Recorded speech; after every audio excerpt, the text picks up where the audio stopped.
خبر شامل کرتے ہیں آزاد کشمیر ضلع کوٹلی تحصیل کھوئرٹا کے نواحی گاؤں ہلا ناونیا سے۔ چودھری محمد اسد صادق ہلا ناونیا والوں کے گھر مورخہ 14 ستمبر بروز ہفتہ گھاس کی روایتی طریقہ سے کٹائی کی گئی۔ یہ روایتی طریقہ جسے لیتری کا نام دیا جاتا ہے، جس میں عوام علاقہ نے بھرپور شرکت کی۔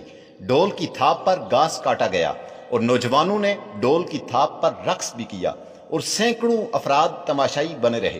روایت کو برقرار رکھتے ہوئے دوپہر کا کھانا لسی، مکھن اور چٹنی اور دودھ کے ساتھ دیا گیا، جس پر مہمان لطف